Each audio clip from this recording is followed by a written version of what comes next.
소개됩니다.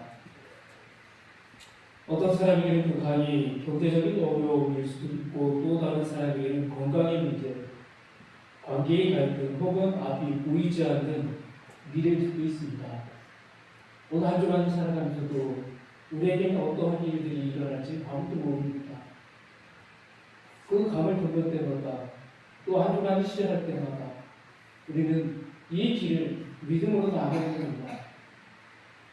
강 건너에는 분명히 하나님이 약속하시는 새로운 삶과 소망이 기다리고 있지만 눈앞에 넘실대는 물결을 쉽게 건널 수 없을 만큼 거세게 느껴질 때가 있습니다.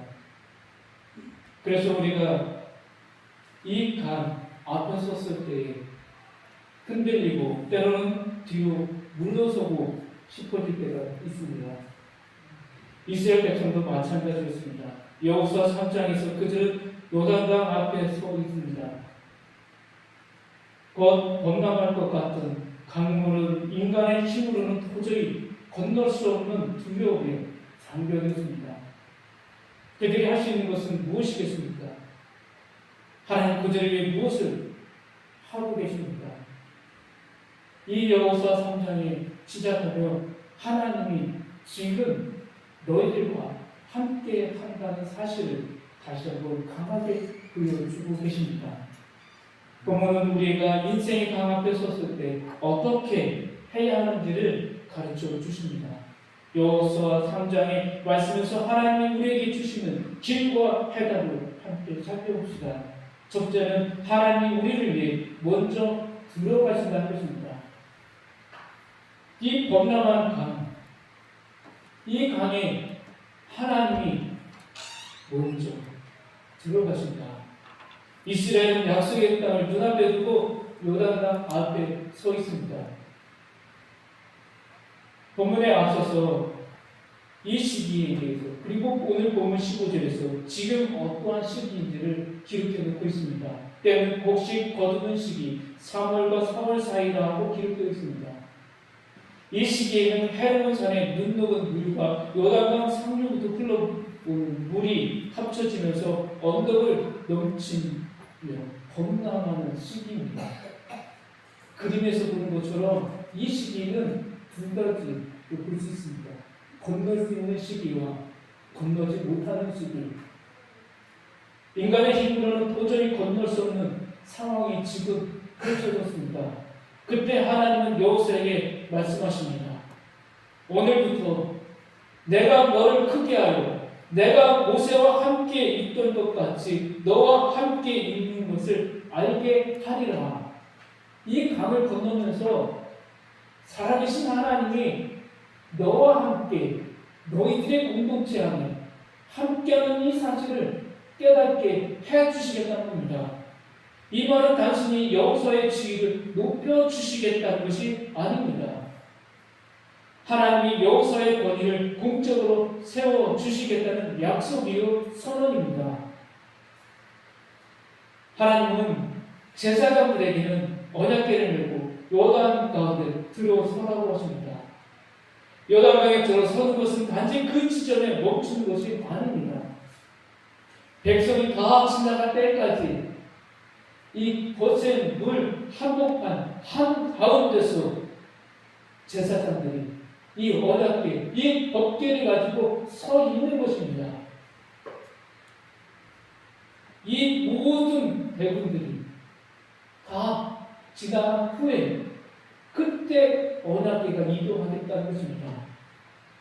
이때 여호수아에게 다음과 같이 선포하라고 말씀하십니다. 여호수아 3장 10절에서 살아계신 하나님이 너희 가운데 계신다.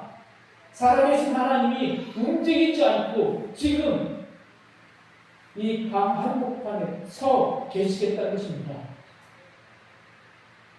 그 이후에 나타날 일들을 하나님은 약속해 주십니다. 제사장들의 발이 물에 닿을 때 요단물은 완전히 잘려 나가듯 끊어지고 둑처럼 무너지기로 설 것이다 라고 기록되어 있습니다.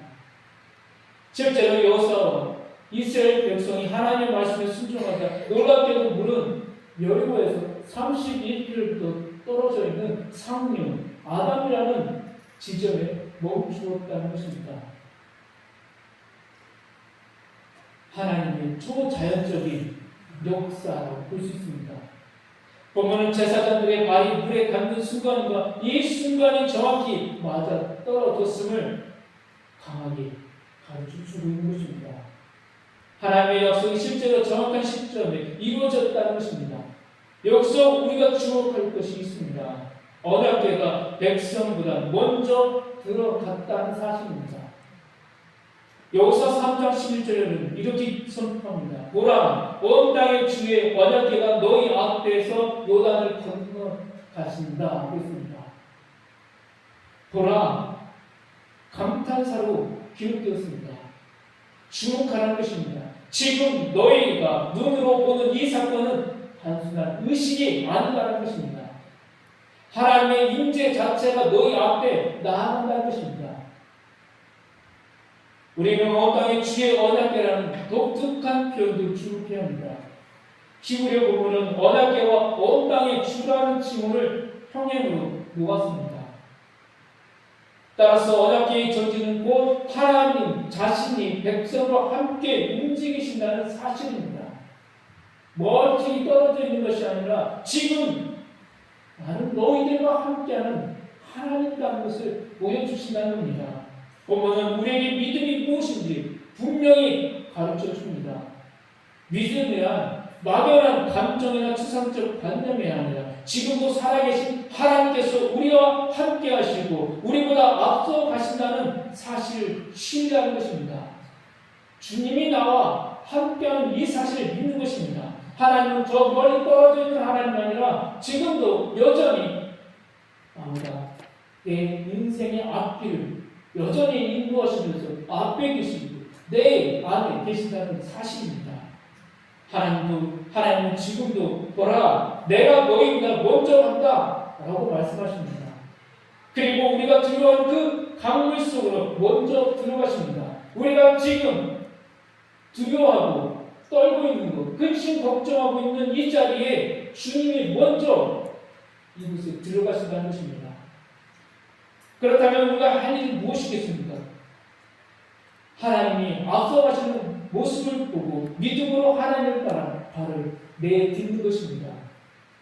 제사장들이 물이 갈라지기 전에 강에 발을 디뎠듯 우리도 결과를 보지 못하더라도 지금 다 이루어지지 않아도 먼저 움직이시는 하나님을 바라보며 순종의 발걸음을 내디뎌야 합니다. 그때 살아계신 하나님이 우리의 삶은 뒤덮을 듯 넘실대는 요단의 물을 멈추실 것입니다. 아담이란 지점까지 31km 먼 거리까지 하나님이 떨어뜨려 주신 것처럼 우리의 길도 안전하게 이렇게 보호해 주시겠다는 것입니다. 우리가 마른 땅을 걸을 수 있도록 길을 열어주시겠다는 것입니다. 오늘 우리의 요단강 앞에서 믿음으로 첫걸음을 내디뎌야 합니다. 하나님은 이미 우리의 길을 준비하셨습니다. 둘째는 예수님이 우리를 위해 이 땅으로 들어오셨습니다. 신약성경은 이 언약궤가 지시하던 실체가 궁극적으로 예수 그리스도 안에서 성취되었다고 증언하고 있습니다. 마태복음 1장 23절에서 예수님이 임마누엘 곧 하나님이 우리와 함께 하신다라는 진리의 실체를 밝혀주고 있습니다. 또한 요한복음 1장 14절은 말씀이 육신이 되어 우리 가운데 거하시네 라고 선포하고 있습니다.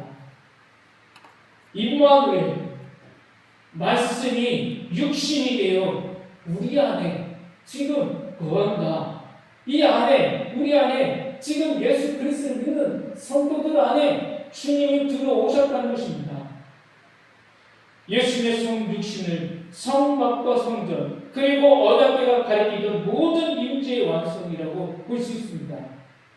즉 언약궤가 상징하던 임재가 더 이상 물체, 실체에 있지 않고 인격적이고 우리와 함께 하시는 예수 그리스도 안에서 성취되었다는 것입니다. 예수님은 우리와 함께하기 위해 친히 이 땅에 오셨습니다. 임마누엘과 성육신 이것을 확증해 주셨습니다.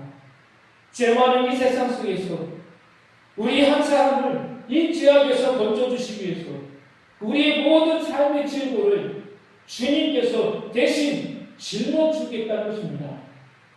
여호수아가 요단강을 건널 때 언약궤가 앞서간 것처럼 지금도 예수님은 우리 삶에 앞서가시며 동행하여 주십니다. 이 사실은 우리에게 큰 위로와 힘을 주십니다. 우리가 낙심할 때마다 주님이 나와 함께 하신다라는 약속을 붙들면서 어떤 어려움 속에서도 다시 일어설 수 있습니다. 우리와 함께 하시고 우리보다 앞서가시는 하나님을 더욱더 의지해야 합니다. 우리는 임마누엘 예수님을 그래서 본받으며 예수님이 가셨던 이 좁은 길을 향해 오늘도 묵묵히 이 한 주간도 주님만을 바라보며 가는 성도의 삶이 되어야 합니다. 예수님을 통한 또 한 가지 놀라운 성취가 있습니다.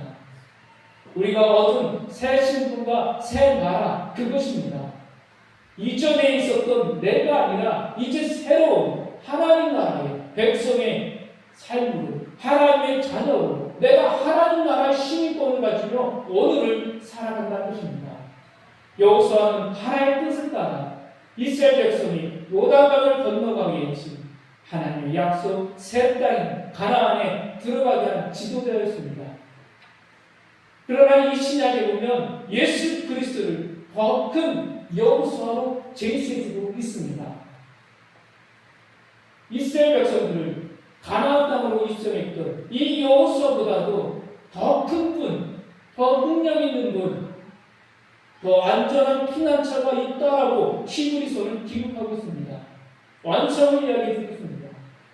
히브리서 4장 8절에서 9절 말씀입니다. 만일 여호수아가 그들에게 안식을 주었더라면 그 후에 다른 날을 말씀하지 아니하셨습니다.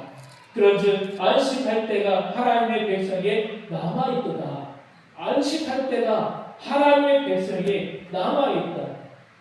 완전히 여호수아가 이 가나안 땅을 건너는 것으로 끝난 사건이 아니라 우리가 하나님 나라에 들어갈 수 있도록 예수 그리스도가 살아계신다는 것입니다. 예수 그리스도가 이것을 완성한다는 것입니다. 예수 그리스도가 여호수아가 이루지 못한 이 참된 평안과 안식을 주님께서 주시겠다는 것입니다. 그리스도 안에 이 예수 그리스도만을 믿는 자에게는 영원한 안식이 완성된다는 것입니다. 백성을 이끌고 요단강을 건너 여호수아의 그 삶은 단순한 역사적 사건이 아니라 장차 오실 예수 그리스도께서 죄와 죽음을 이기고 우리를 영원한 하나님 나라로 인도하실 구속사의 완성을 미리 보여주는 강력한 예표라고 할 수 있습니다. 이 요단강의 사건이 우리 주 예수 그리스도께서 이 험한 세상 영적인 풍파가 있을 때마다 주님은 이렇게 우리를 험한 강물에서 건져주시고 보호해주시고 우리의 가는 길을 인도하여 주신다는 것입니다. 셋째는 죄와 죽음을 건너신 예수 그리스도이십니다. 예수님이 이 땅에 오시고 죽으시고 부활하시고 우리는 죄와 죽음을 이긴 새 창조물로 거듭났습니다. 어두운 영의 지배를 받는 것이 아니라 이제는 밝은 빛이신 주님의 그 빛이 우리 삶 가운데 내 안에 지금 임재하고 있다는 것입니다. 사도 바울은 이것을 이렇게 고백합니다. 고린도후서 5장 17절의 말씀입니다. 누구든지 그리스도 안에 있으면 새로운 피조물이라. 누구든지 유대인이건 이방이건 예수 그리스도 믿는 자들은 새롭게 거듭났다는 말씀입니다. 우리는 새로운 인생길을 건너가고 있는 하나님의 자녀들입니다. 그리스도 예수 안에서 옛것은 지나갔고 새 것으로 우리는 새로운 삶으로 이제 살아가고 있다는 사도 바울의 선포입니다. 본문은 우리에게 믿음의 도전을 줍니다. 어떻게 살아갈 것인가? 이 여호수아 3장에서 이스라엘이 어떻게 이 요단강을 건너는가 보라는 것입니다. 요단강을 마른 땅처럼 건넜던 것처럼 주님은 오늘 우리의 삶 가운데서 여전히 함께 하시며 이스라엘 백성이 건너갔던 것처럼 우리 인도자가 되어주시고 우리가 이 마른 땅을 안전하게 건너갈 때까지 함께한다는 사실입니다. 이처럼 신약의 새 이스라엘에 우리도 이 땅에 오셔서 우리를 위해 죽으시고 부활하신 예수님이 인도하시며 순종하며 살아가야 합니다.